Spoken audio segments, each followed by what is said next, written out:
ஓசூரில் திமுக சார்பில் தமிழக ஆளுநரை கண்டித்து ஆர்ப்பாட்டம். கிருஷ்ணகிரி மாவட்டம் ஓசூரில் கிருஷ்ணகிரி மேற்கு மாவட்ட திமுக சார்பில் தமிழக ஆளுநரை கண்டித்து ஆர்ப்பாட்டம் நடைபெற்றது. ராம்நகர் அண்ணா சிலை முன்பு அவைத்தலைவர் யுவராஜ் தலைமையில் நடைபெற்ற இந்த ஆர்ப்பாட்டத்தில் ஓசூர் மாநகர மேயர் எஸ் ஏ சத்யா, துணை மேயர் ஆனந்தையா, மாமன்ற உறுப்பினர் உள்ளிட்ட கட்சியின் நிர்வாகிகள் மற்றும் ஏராளமான தொண்டர்கள் கலந்து கொண்டு தமிழகத்தையும் தமிழ்தாய் வாழ்த்தையும் தொடர்ந்து அவமானப்படுத்தும் ஆளுநரை கண்டித்து மத்திய அரசின் ஏஜென்டாக தமிழகத்தின் உரிமைகளை அத்துமீறல்களை செய்யும் ஆளுநரை காப்பாற்றி விடவும், மத்திய அரசின் மீது உள்ள தமிழக மக்களின் கோபத்தை திசை மாற்றவும் வித்தைகளை செய்யும் அதிமுக பாஜக கள்ள கூட்டணியை கண்டித்தும் முழக்கங்களை எழுப்பி சுமார் 100க்கும் மேற்பட்டோர் ஆர்ப்பாட்டத்தில் ஈடுபட்டனர்.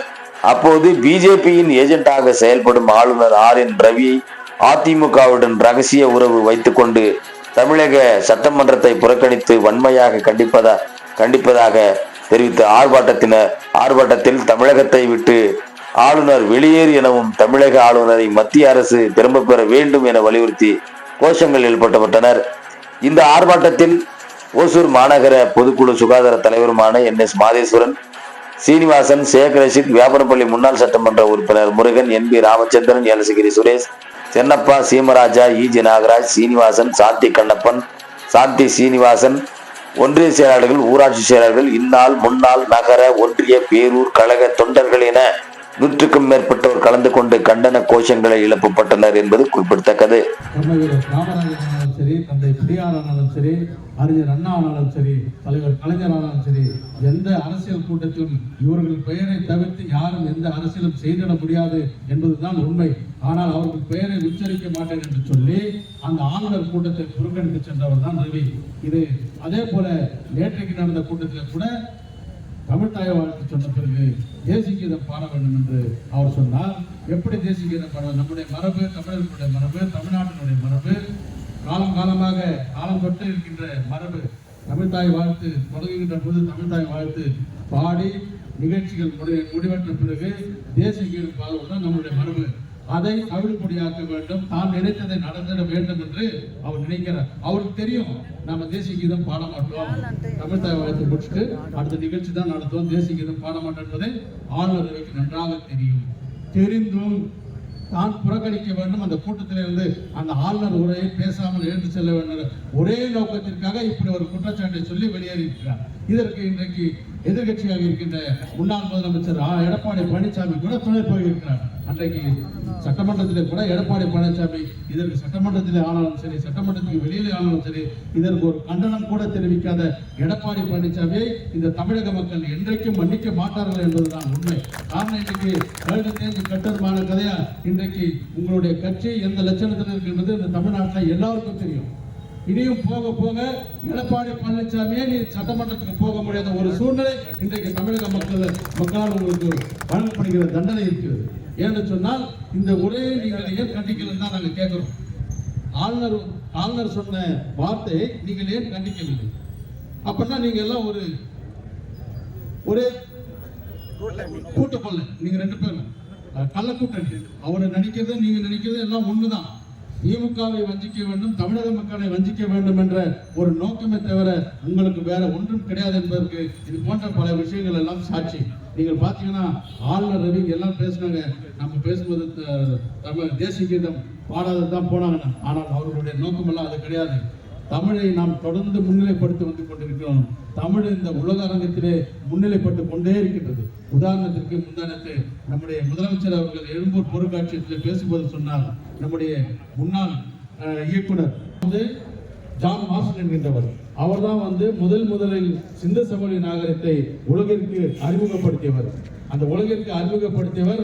அது ஏதோ இவர்கள் எல்லாம் வடநாட்டவர்கள் எல்லாம் அந்த சிந்து சமவெளி நாகரிகம் ஆரிய நாகரிகம் என்று பேசிக் கொண்டிருந்தார்கள். இன்றைக்கு சிந்து சமவெளி நாகரிகம் தமிழ் நாகரிகம் ஒன்று, அது ஆரிய நாகரிகம் அல்ல, இது தமிழர்களுடைய நாகரிகம் என்ற அளவிற்கு இன்றைக்கு அது வெளிவந்து கொண்டிருக்கிறது. இந்த வைத்தறிச்சல் தான் அவங்களுக்கு காரணம். அந்த ஜான் மார்ஷலுக்கு சிலை வைக்கிறேன் என்று நம்முடைய முதலமைச்சர் சொன்னார்.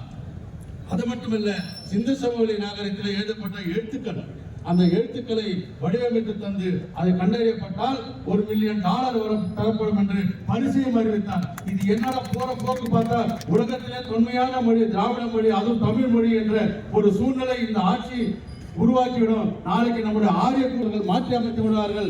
ஏனென்று சொன்னால் அவர்கள் எல்லாம் வரலாறு, அவருடைய வரலாறு உண்மையான வரலாறு இல்லை, பொய்யாக திணிக்கப்பட்ட வரலாறு, பொய்யாக எழுதப்பட்ட வரலாறு. இது எல்லாம் வெட்ட வெளிச்சமாகிற வயிற்றுச்சல் காரணமாக இன்றைக்கு இது போன்ற மறைமுகமாக நம்மை அவர்கள் அசிங்கப்படுத்த பார்க்கிறார்கள், மறைமுகமாக நம்முடைய வேகத்தை தடை போட பார்க்கிறார்கள். ஆனால் திராவிட முன்னேற்ற கழகம் என்ற இயக்கம் இருக்கின்ற வரை, நம்முடைய தமிழகத்தின் முதலமைச்சர் தளபதியார் இருக்கின்ற வரை இந்த தமிழ் தொன்மை என்றைக்கும் நிலைத்து நிற்கும். ஆரிய கூட்டத்தை நாங்கள் என்றைக்கும் விரட்டி எடுப்போம். அண்ணாமலையை பொறுத்தவரை, அண்ணாமலை எல்லாம் பார்த்தீங்கன்னா நம்ம எல்லாம் அண்ணாமலை பத்தி பேசவே கூடாது. ஒரு ஜோக்கர். அண்ணாமலையை பொறுத்த வரைக்கும் அவர் ஒரு ஜோக்கர். எப்படா இவங்கெல்லாம் இந்த ஆளுநர் ஆனாலும் சரி, இந்த அண்ணாமலை ஆனாலும் சரி, எப்படா இவங்கெல்லாம் ஐபிஎஸ் ஆனாங்க?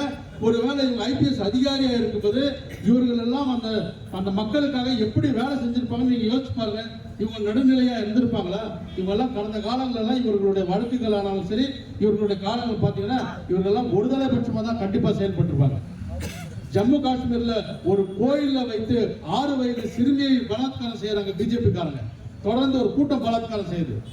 யூபியில தொடர்ந்து பலாத்காரம் செய்கிறார்கள். இன்னைக்கு கூட காலைல ஒரு செய்தி, யூபியில அரசு மருத்துவமனையில ஒரு மரணித்த இளம் பெண்ணை காலை பிடிச்சு இழுத்துட்டு போறாங்க. அந்த செத்துருக்கு அந்த பொண்ணு, அந்த பொண்ணை ஸ்ட்ரெச்சர்ல கூட எடுத்துட்டு ஹாஸ்பிட்டல் ஜிஹெச்குள்ள போல காலை பிடித்து அங்க இருக்கின்ற பணியாளர்கள் இழுத்து போகிறார்கள். அங்கே மனிதர்களுக்கு என்ன விலை இருக்குது என்பதை இங்கே நீங்கள் சிந்தித்து பார்க்க வேண்டும். இதையெல்லாம் தெரியாத அண்ணாமலை இங்கே நடந்த ஒரு சின்ன ஒரு குற்றத்திற்காக இதை நாங்கள் 5 மணி நேரத்தில் நம்முடைய காவல்துறை அந்த குற்றவாளியை கண்டுபிடித்திருக்கு என்று சொன்னால், இதை வைத்து அவர்கள் அரசியல் செய்ய முடியல. என்னடா இது இவ்வளவு சீக்கிரம் கண்டுபிடிச்சாலே நம்ம ஒரு போராட்டமோ ஆர்ப்பாட்டமோ பண்ண முடியல வைத்தறிச்சல். இதனால்தான் பேசுறாங்க.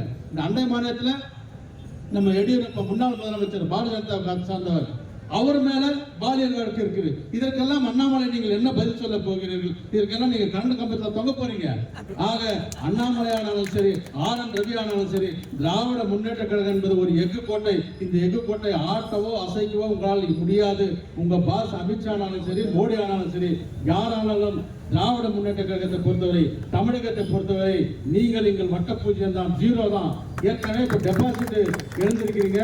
அடுத்தது நோட்டா கீழே அடுத்த தேர்தலில் நீங்க போக போறீங்க என்பதுதான் உண்மை என்று சொல்லிக்கொண்டு இந்த நல்ல வாய்ப்பிற்கு, இந்த நல்ல ஏற்பாட்டை செய்த மாவட்ட திராவிட முன்னேற்ற கழகத்துக்கு நன்றி சொல்லி விடைபெறுகிறேன். நன்றி, வணக்கம். கண்டிக்கின்றோம் கண்டிக்கின்றோம் கண்டிக்கின்றோம் கண்டிக்கின்றோம் கண்டிக்கின்றோம் கண்டிக்கின்றோம் கண்டிக்கின்றோம் தமிழக ஆளுநர் ரவியை கண்டிக்கின்றோம். தமிழக ஆளுநர் ரவியை கண்டிக்கின்றோம். ஆளுநர் ரவியை கண்டிக்கின்றோம். ஆளுநர் ரவியை கண்டிக்கின்றோம். பதவி விலகு, பதவி விலகு, பதவி விலகு, பதவி விலகு, பதவி விலகு, பதவி விலகு, பதவி விலகு, பதவி விலகு. ஆளுநர் ரவியை பதவி விலகு. ஆளுநர் ரவியை பதவி விலகு. ஆளுநரே பதவி விலகு. ஆளுநரே பதவி விலகு. RS காரரே பதவி விலகு.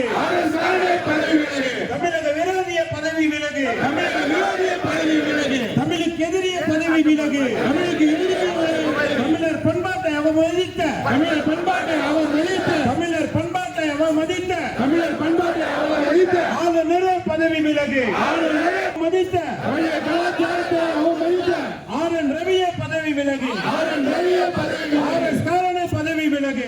RS காரனே பதவி விலகு. வெளியேறு, வெளியேறு, வெளியேறு, வெளியேறு, வெளியேறு, வெளியேறு, வெளியேறு, வெளியேறு. தமிழர் எதிரிய வெளியேறு. தமிழர் எதிரிய வெளியேறு. ஆளுநர் ரவியே வெளியேறு. ஆளுநர் ரவியே வெளியேறு. தமிழ்நாட்டை விட்டு வெளியேறு. தமிழ்நாட்டை விட்டு வெளியேறு. பதவி விலகு, பதவி விலகு, பதவி விலகு, பதவி விலகு, பதவி விலகு, பதவி விலகு, பதவி விலகு, பதவி விலகு. தமிழ்தாய் வாழ்த்தை அவமதித்த, தமிழ்தாய் வாழ்த்தை அவமதித்த RS காரனே பதவி விலகு.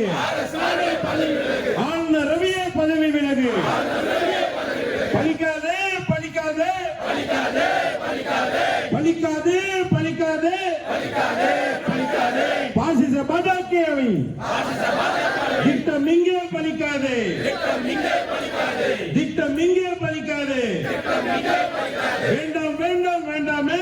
வேண்டாம், வேண்டாம், வேண்டாமே. வேண்டாம், வேண்டாம், வேண்டாமே. வேண்டாம், வேண்டாம், வேண்டாமே. ஆளுநர் பதவி வேண்டாமே. ஆளுநர் பதவி வேண்டாமே. தமிழ்நாட்டுக்கு ஆளுநர் பதவி வேண்டாமே. அவமானம், அவமானம், அவமானம், அவமானம். எடப்பாடியே அவமானம். எடப்பாடி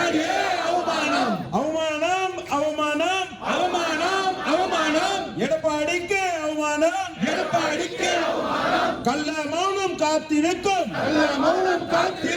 எடப்பாடிக்கு அவமானம், அதிமுக அவமானம், காட்டி கொடுக்காதே எடப்பாடியே கொடுக்காதே காட்டி கொடுக்காதே தமிழனை காட்டி கொடுக்காதே அடிக்காதே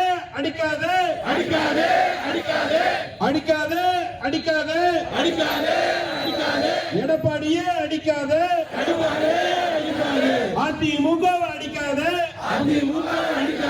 ஜால்ரா அடிக்காதே ஆளுநருக்கு ஜால்ரா அடிக்காதே விட்டு கொடுக்காதே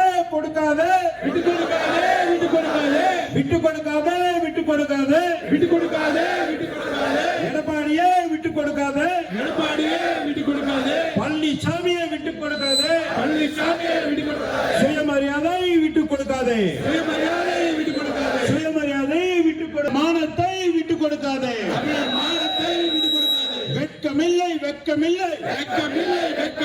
வெட்கமில்லை எடப்பாடிக்கு வெட்கமில்லை அதிமுகவுக்கு வெட்கமில்லை விட்டு கொடுக்காதே தமிழர் நலனை விட்டு கொடுக்காதே தமிழர் இனத்தை காட்டி கொடுக்காதே ஓடிடு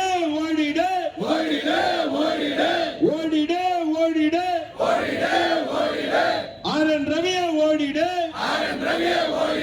ஆளுநரை ஓடிடு ஆர்.எஸ். காரனை ஓடிடு தமிழ்நாட்டை விட்டே ஓடிடு எடப்பாடியே தூக்காதே ஆளுநர் கூஜா தூக்காதே வெளியேறு